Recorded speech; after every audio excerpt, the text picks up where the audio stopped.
Hi everyone, welcome back to my channel La Fraise. I'm Noémie. I'm a student in costume making here in Brussels. I also teach sewing classes and I sell fabric in a haberdashery in Brussels. And this month we are starting a new vlog.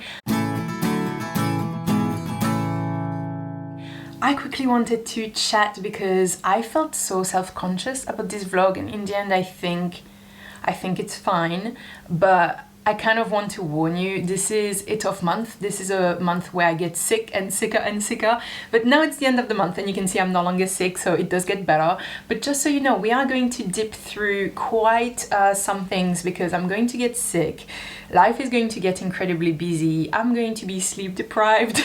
It's all going to be a lot. There's also family things that are going on that I don't want to get into details here, but there's really heavy things going on in the background, and so in addition of being emotionally at capacity and time-wise, like calendar-wise at capacity, I was sick, and so it was just all a lot. So I really try to keep this vlog upbeat, but you will see there's also a bit of real life in there, so I really hope that you still enjoy it. I really tried not to make it too whiny, I promise. So we are going to start with me making my stays, my Victorian stays that I'm making for school.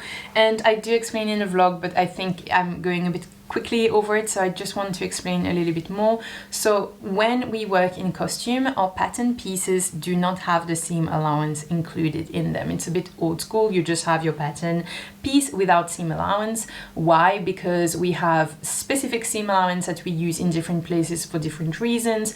For example, there are some places where we leave a lot more seam allowance to be able to do adjustments if needed, and so this means that the seam allowances need to be quite big and variable, which means you put them afterwards.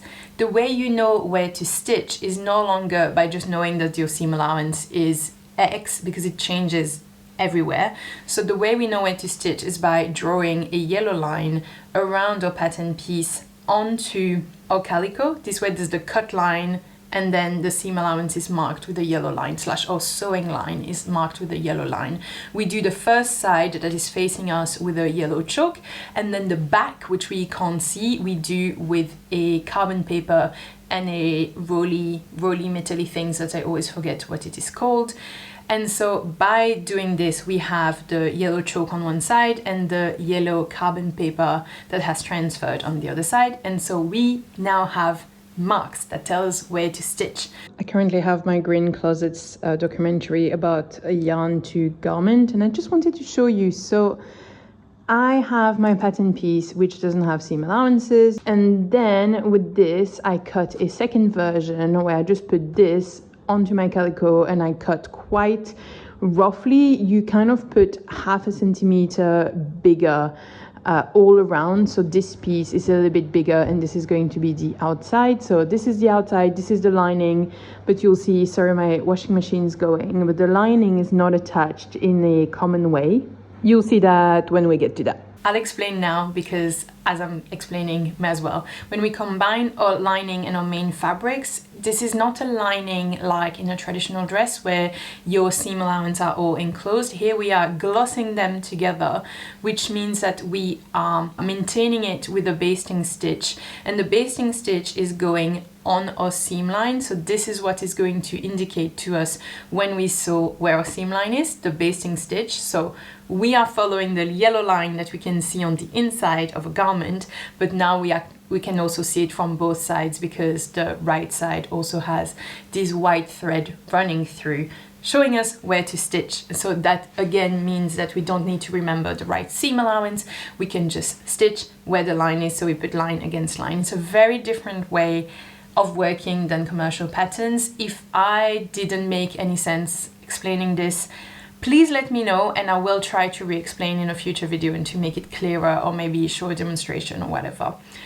After I had all of my pieces prepared in class, we started drawing all of the channels to put the whalebones. So we are just using plastic ones because that is the cheapest, and this is not a piece that's really going to be worn. This is just calico, so we went for the cheap whalebones. Still not the really cheap one that is a little bit like fabric, like thick fabric that you can sew through. Those are still like fully plastic ones. You can't sew through them, but they're still like on the cheaper side.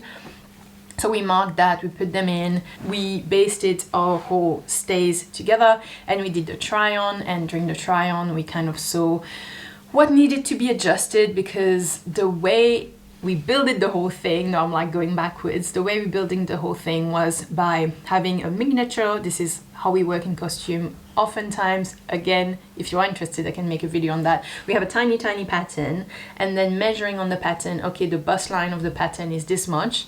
My person I'm making, hello,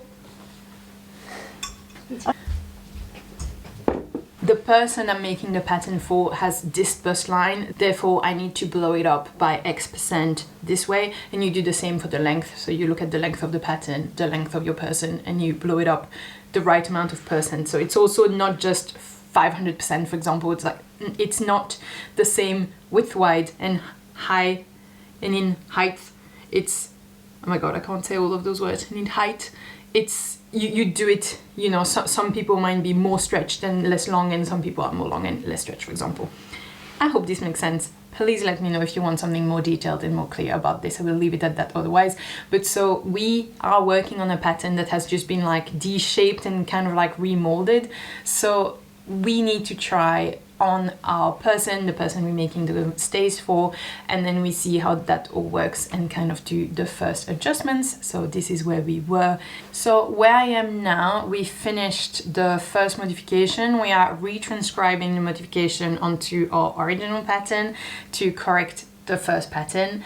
And yeah, that's where I am, so I'm not going to tell you further because I'm myself not sure what we're making next. We are going to put piping all around the neckline and the arm side, and we are doing bias tape finish on the bottom and on all the tabs that are attached to the stays. And I already know that we're doing all the eyelet by hand, and I'm realizing that all that is going to happen in December, and I said I wouldn't vlog in December. It's fine, I'll film it and it will come in the January vlog. It'll be extra content for the January vlog. I will show you this because I'm sure some of you will be interested. But so any extra questions on the stays, let me know. I'm still hesitating if I'm making a video just about them, but if you guys are very curious about the process, like, let me know if you have any questions and I will get into that. Good morning. I'm coming in with a couple of PSAs. Actually, if you are interested in drafting digital patterns, I wanted to let you know that since the 30th of October, I think so, it's very recent, Affinity is free, and it's a little bit crazy. So if you know about digital pattern drafting, people often use the Adobe suite.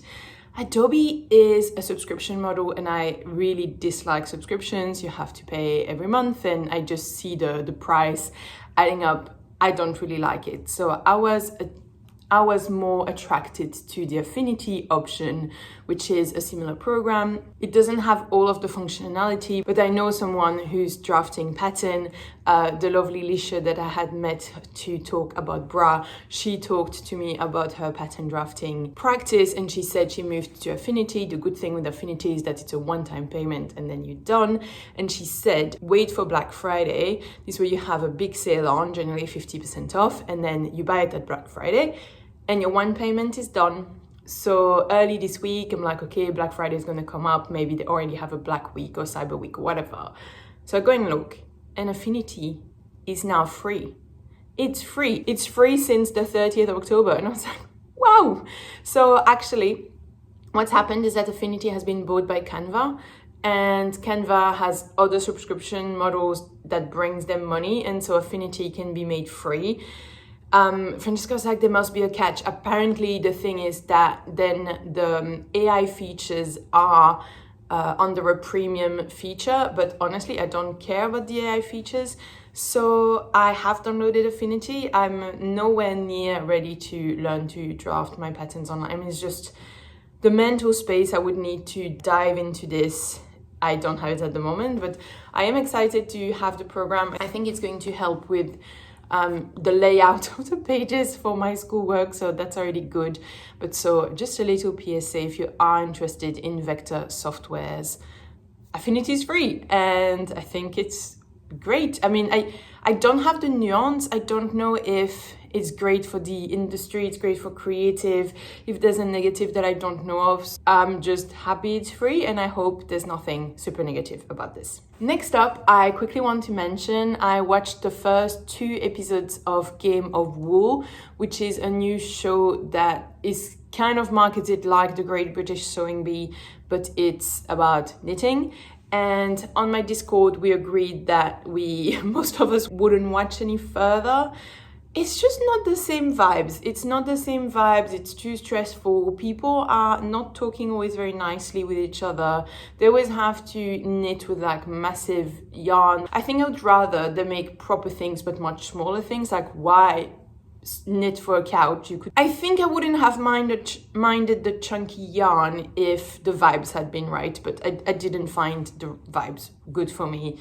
And then all the knitters online were going totally crazy about it and all commenting and being negative, and I was like, I don't want to be part of this.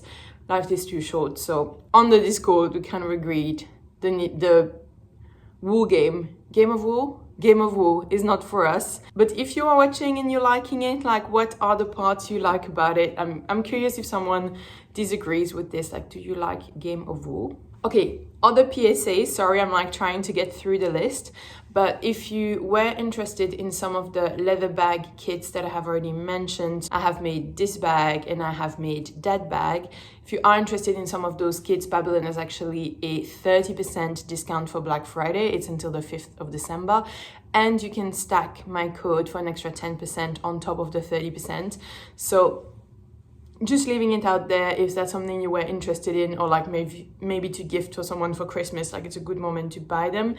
I wanted to point out one of the new models that they have that I was really looking at, and I was wondering why I was so drawn to it. And actually, it just looks like our new couch cover. You will see the couch cover in a bit and you will understand, but I was like, oh yeah, it just looks like my couch, and that's why I'm so attracted to it. But just kind of like the patchwork style, I was really drawn to. I used to have 1% of male viewers on this channel, but they're gone at the moment. I have 0% of male viewers on the channel, which means that let's talk about bras. We are between us, so let's have a little girl chat about bras.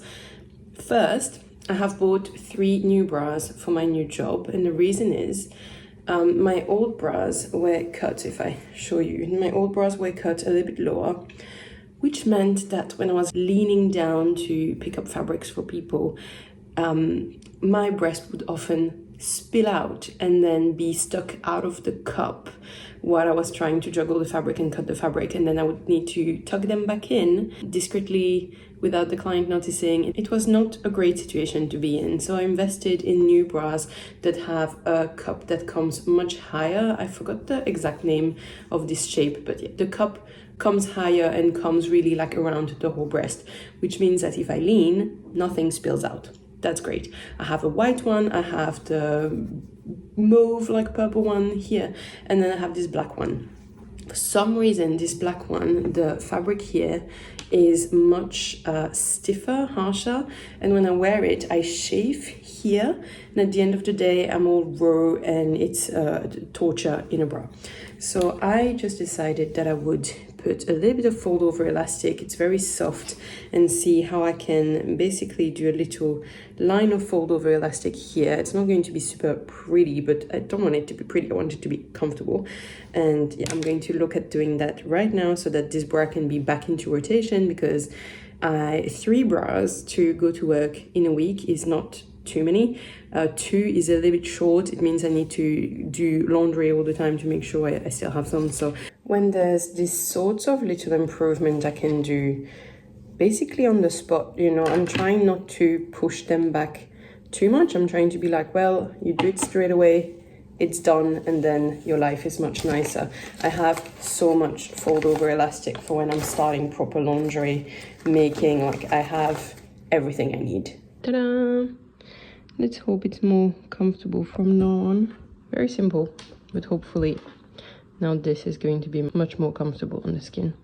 I think I have angered the gods of the swimming pool, because for once that I could have gone to swim, I'm not working, I'm not at school, it was like the day I could have gone to the pool, I'm pretty sick and I don't think it's acceptable to go to the pool in this state and to share this with everyone around me. In any case, I don't think I can swim for the whole time I would swim without needing to blow my nose, which would technically be an issue. So it's been so long I haven't gone, like literally every time there is something. And yeah, I think the gods of the pool don't want to see me anymore.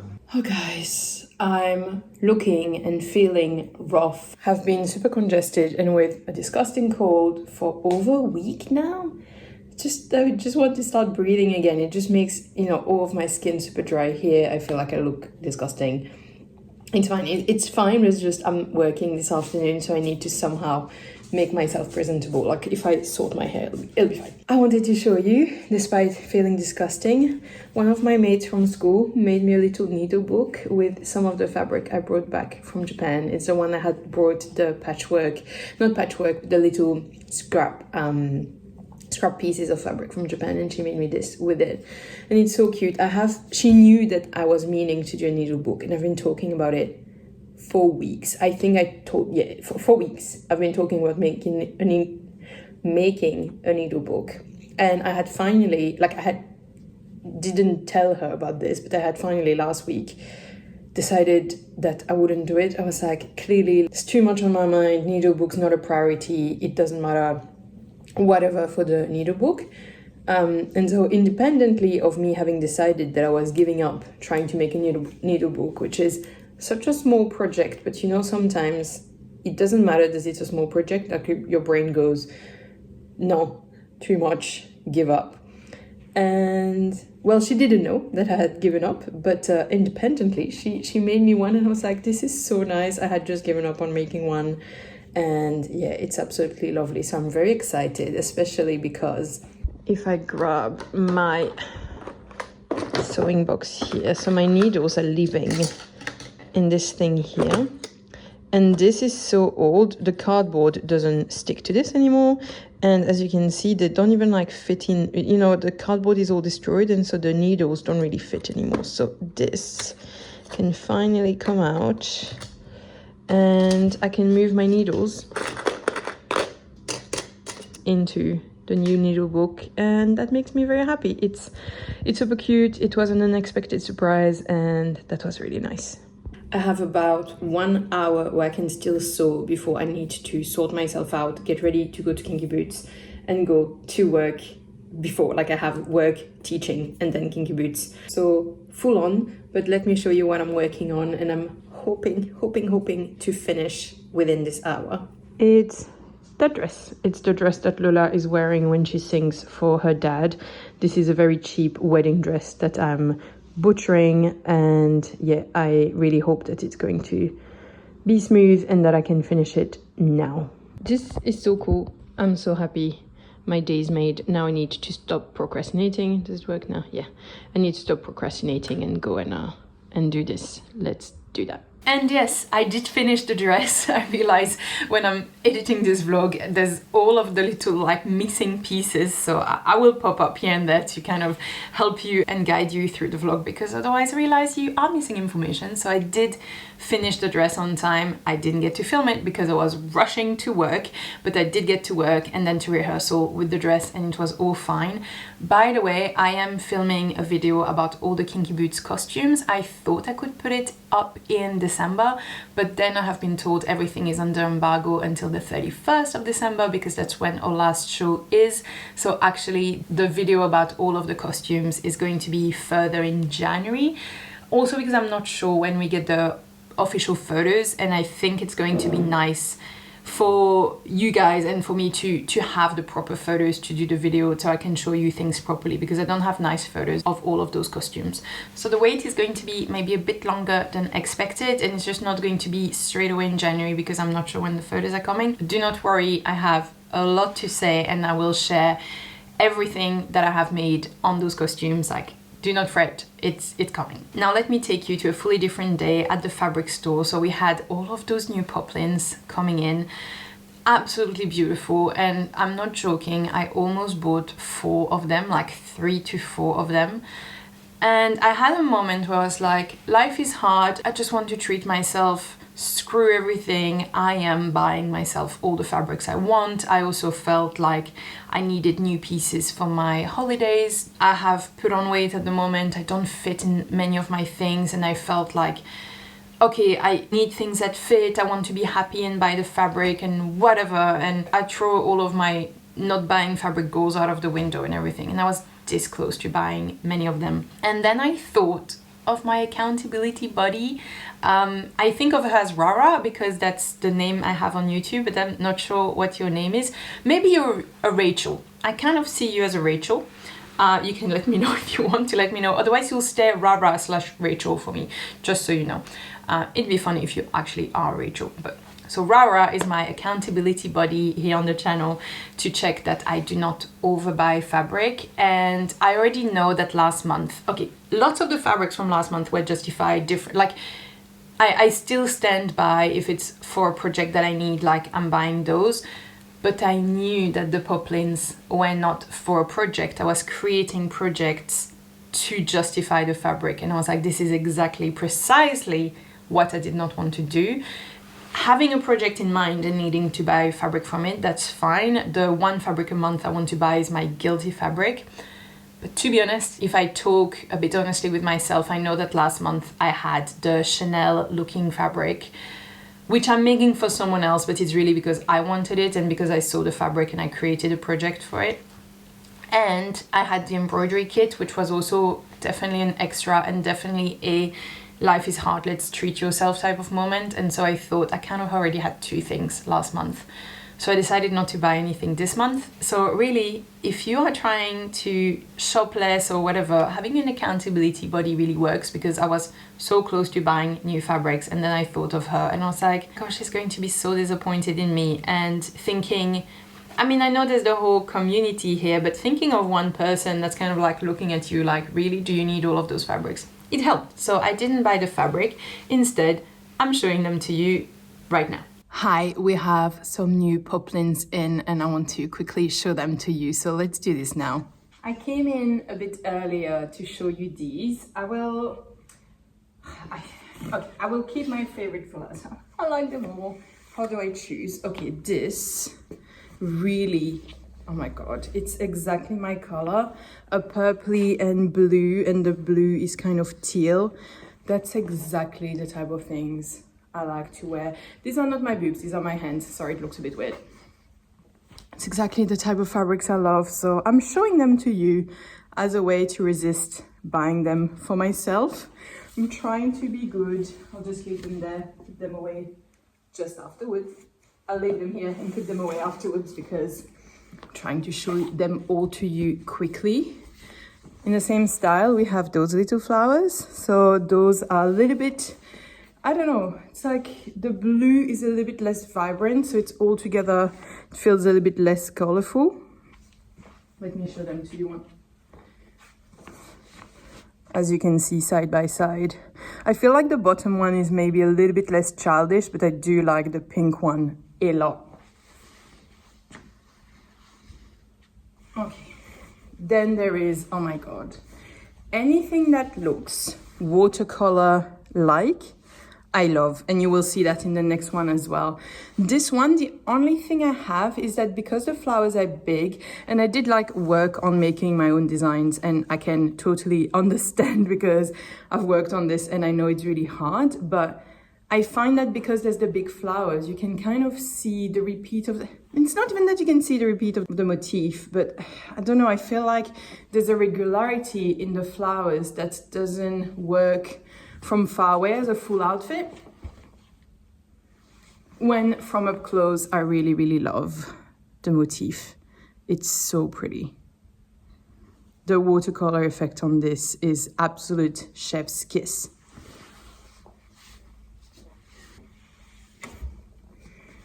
In the looks like watercolor category, and this one, what an autumnal delight. Don't know if you can see, oh my God, it's like autumnal colors. Can you see the drape as well? It's a cotton poplin, it's so soft. Really like this. So this one again, I am sensitive to a too visible repeat. And that is kind of why I think as a garment, maybe wouldn't I don't know. I really like the motif, but I feel like maybe the repeat would be too obvious in the garments. It's hard to tell, but yeah, this one is absolutely gorgeous. And then my favorite to last.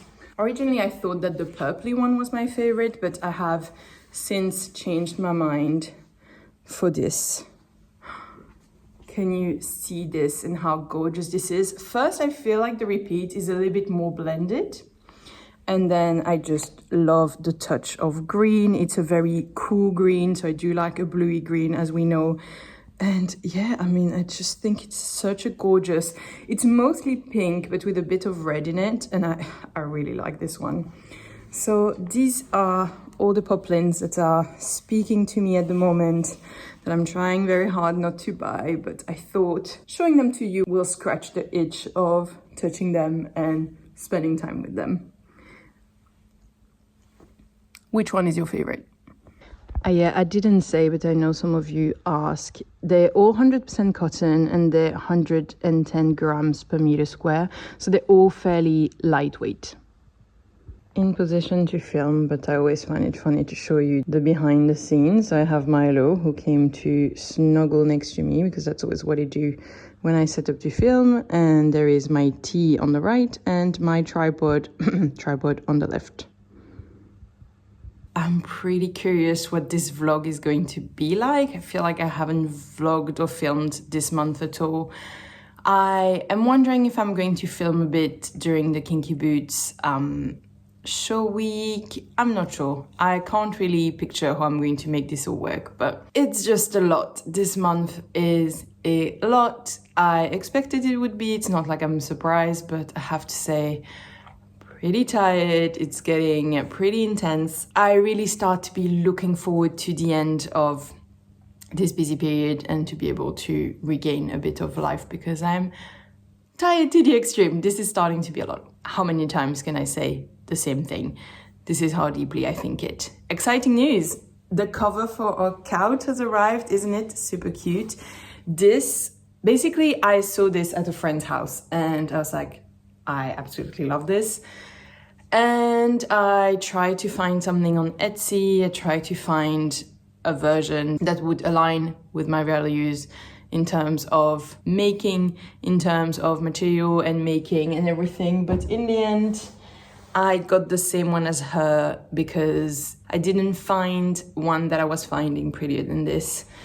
And this one is from the big A store, which I try to avoid buying from, but as you can see, it happens from time to time. So yeah, I'm about to film a little product update on this knitting project I'm doing here. The video is probably coming out in January at this point. It's been pushed and pushed because I'm too slow at making this project. So that's what I'm about to film now. So if you re-see exactly this framing, you'll know when it was. And I wanted to say I've given my first 2 hand sewing classes. It's a very chill class to give hand sewing because there's not the noise of the machine and stuff. Everyone's sitting around the table. It's a much more chatty class, so the feel of the class is quite nice. I'm pretty happy with it. You're so cute. Oh.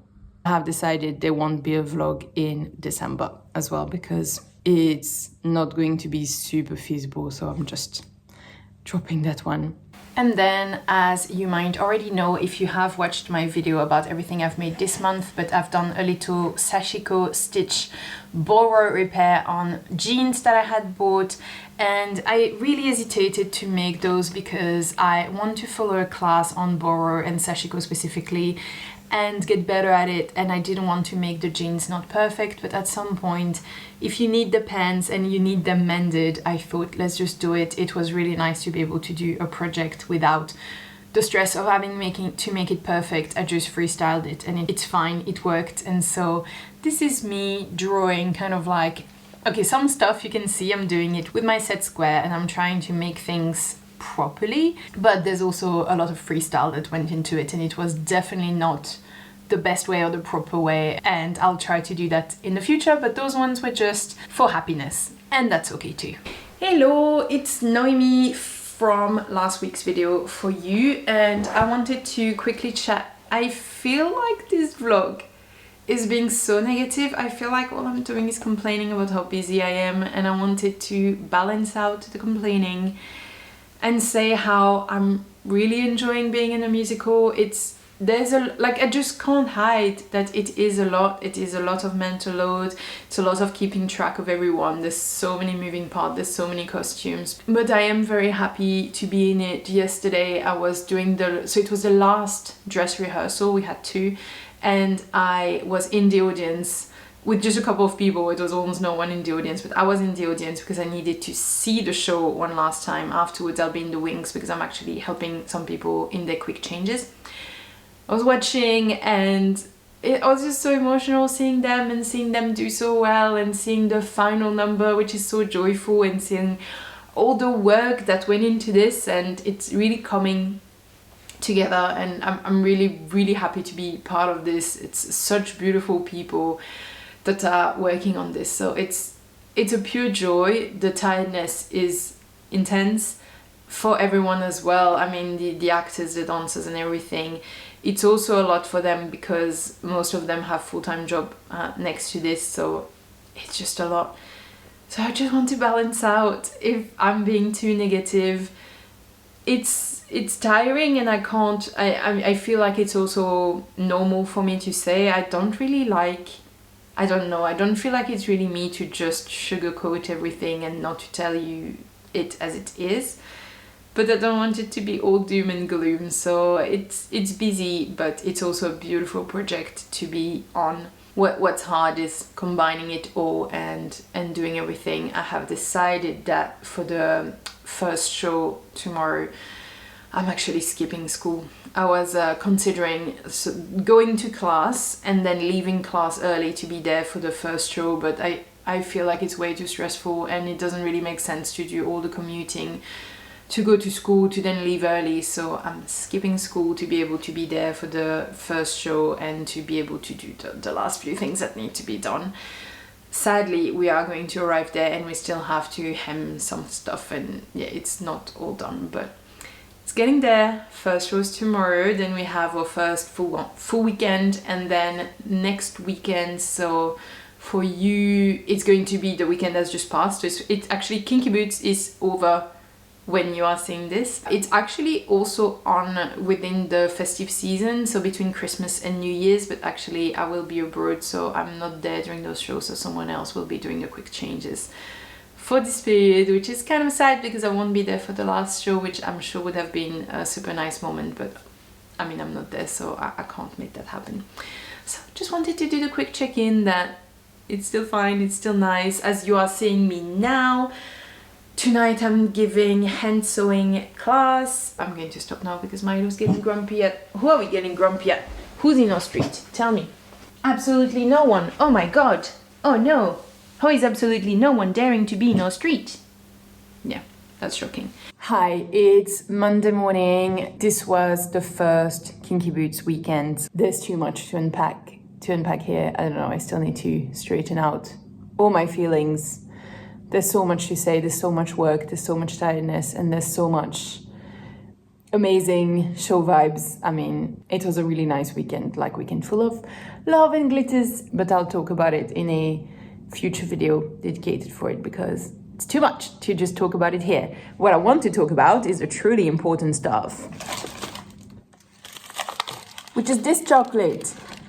This is not available in Belgium. We get it from the Netherlands, but for us, like, the Netherlands is not so far, you know, it's quite quick to pop around on the other side of the border. And so this is super cheap, and it's a matcha strawberry white chocolate, and it's as good as those strawberry covered in matcha chocolate that we got back from Japan, which were super expensive. This is super cheap, and this is just as good. So just to anyone who lives in the Netherlands or is near the Netherlands, try this. It's really, really nice. It really reminds me, I mean, it's a very intense matcha. If you're not into matcha, it's quite strong on the matcha, but it works really well if you like it. I have something else I want to show you. Those guys are available in Belgium for the first time. You know, I think it was like last year or a couple of years ago, it was the first time they were available in Belgium. So now I don't need to pop into London to get my fix of Terry's chocolate orange. I literally bought a whole collection to last me the whole of the festive season. So these are my Terry's chocolate orange. I like the dark and the milk. I think you need a mix of both for a happy life. And I think that's it for the chocolate segment of the video, which is obviously a very important part of the video. Do you want to come back a little bit? Yes, Milo. Should you move it a bit so that...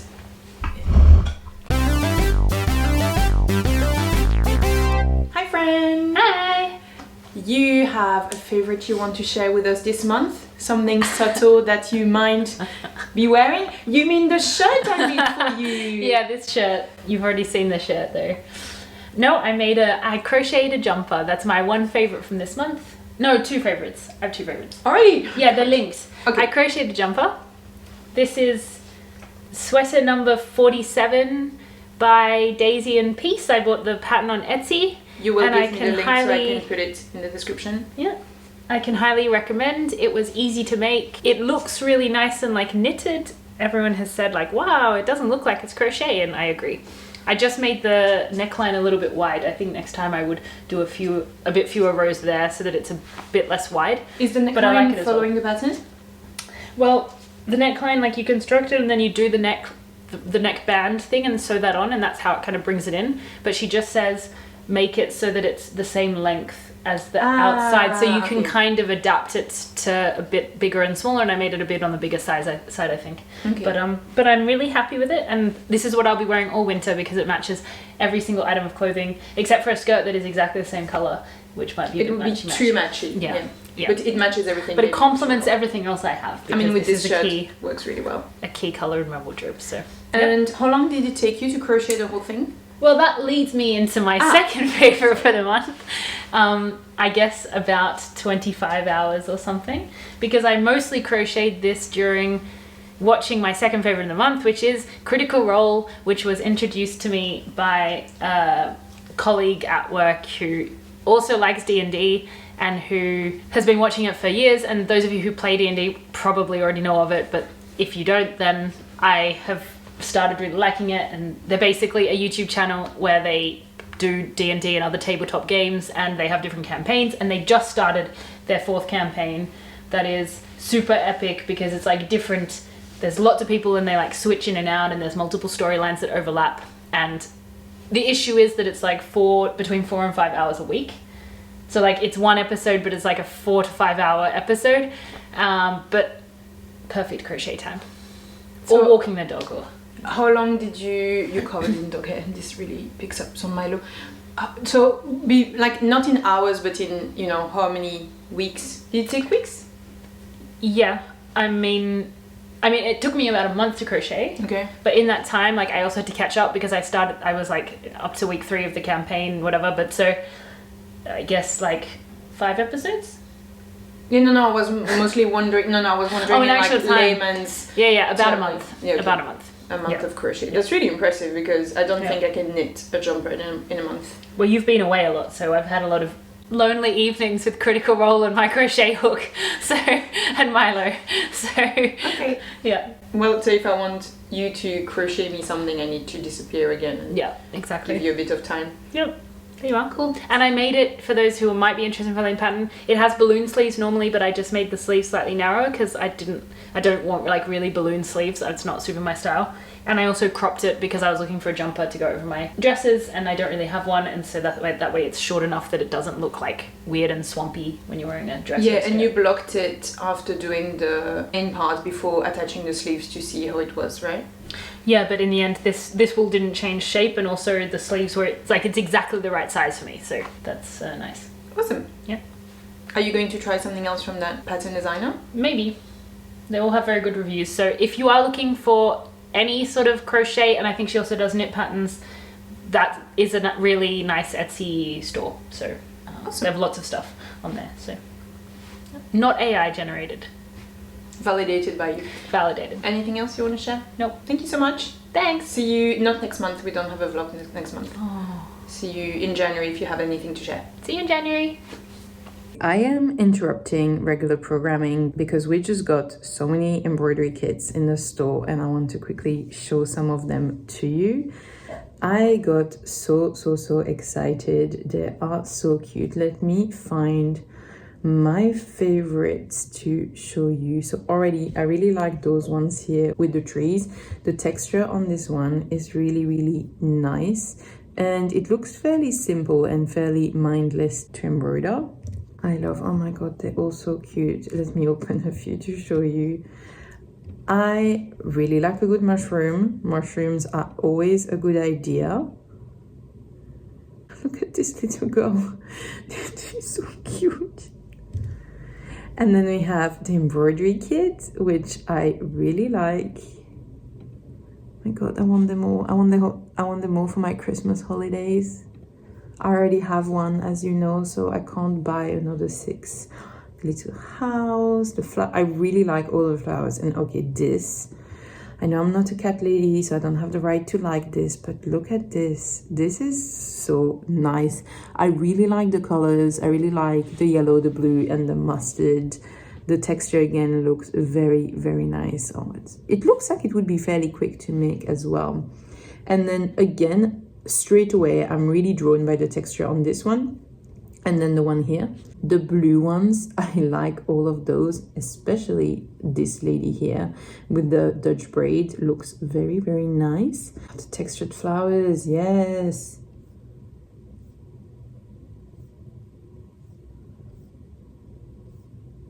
And then I wanted to let you know that if I arrive to it, the one I had bought and showed you last time that was out of stock because I had bought it, it's back in stock. This one that I have got, this one I really like, and I also absolutely love this one. It's the same color palette as you can see. This is my favorite of the two. It's the one I chose, but this one I also really enjoy. I'm also tempted at some point to do one of those cross stitch. That's a bigger piece of work, I think, but it'd be nice to get stuck into. Yeah, sorry, just wanted to share in the excitement of the new embroidery kits. Our new couch cover has just arrived, and I think we pictured it being a lot more burnt orange than this bright orange than it is. It comes with a little pet here, a little pet cover that you can see here, but I'm really like, oh, it's very bright orange. We were hesitating with a burgundy like this one, and we were like, oh, but the burgundy is going to be a bit too much with the carpet. But here I find that it really looks too much. It doesn't look it on camera though, but it looks a bit like orange here and orange there. Look, just don't tell me that you don't like it. I'm going to need to get used to it anyway. Now it's done. The cover we have for the spring and summer is blue, and I think it's going to be a lot more my style. Compared to the green we had before, it's a lot less peaceful. So don't tell me anything bad about it. I'm not ready to hear it. I have to get used to this. I really regret not having taken the burgundy, to be honest. Like, I think it would have been much better, but yeah, it happens. I mean, the burgundy could also have come in a color that looks different than what it's on the website. So yeah, I mean, the swatches are quite small, so it happens. But yeah, I would have liked a much darker orange. This is not exactly the vibe I was hoping for, but that's how it is, and that's how it is with the new couch here. So altogether, not my favorite, but let's see how we get used to it. We're also going to, put some blankets and things to try to de-orange it a little bit. Okay, so this is the end of the video now. This is my chatty bit where I can talk to you about everything I want to talk to you. And the first question I have is, at the end of the year now, I'm going to have my video that's a roundup of everything I've made this year. And last year I had a few stats in there, and I was wondering if there was any stats you were interested about, like anything I need to include in general in this video, like when I do the roundup of everything I've made, what is of interest. Let me know if there's anything special I need to keep in mind, because I'm filming this pretty soon. I also wanted to do a projector update, because this has been now 6 months with my projector. I can't believe we're already there, like where has the time gone? But the relationship I have with my projector is still very much love-hate. It is so quick. I can't deny how quick it is. And especially now that my sewing time is so small, I do value being able to do things fast. However, I'm still really resentful of the imprecisions. And it's really crazy because when I talked about this in the original videos, people were really like not convinced by the imprecisions that the projector does. Look, I think it depends on your own tolerance for imprecisions, and it's true, some people said if you are sticking so many A4s together you might have imprecisions as well, but it's not the case if you print in A0.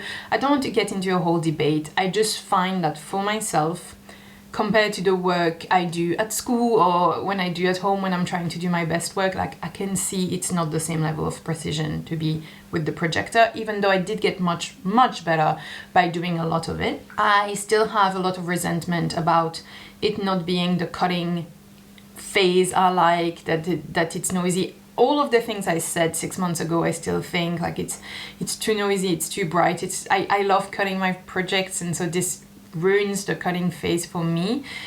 I do think that it still has a massive space in my life, and for example, I think now I'm going to make a few projects for my godson and one of my nephews, and I don't think I'm going to print the patterns because it's stuff for kids and they grow up so fast, so you're not going to redo the same size several times probably. So I think those types of projects it's going to be worth doing with the projector. Stuff I've done for work, I've also tried to do it the best possible but also not spend too long, so I've also done it with the projector. And in a way, maybe t-shirts I could also still do with the projector. I don't know, I don't have a concrete firm line or answer, but what I do see in general is when I get into a project, I want to think, is it a project or a printing tracing project? And I do want to try to have more printing. Oh my god, I don't have space here because the dog is taking all of the space. And I do want to try to have more slower projects where I print, where I trace, and where I do things properly. I have really struggled from the fact that I made so many quick t-shirts still before Japan. I know I keep going on about this, but this was such a bad idea. I'm glad that the videos were helpful and I'm still glad I made them, but I did not expect the rebound to be so bad afterwards. Yeah, and to have a hangover from that for so long. It's also obviously linked with the fact that I had kinky boots and stuff to do for work and stuff, and I just didn't have much time to sew for myself.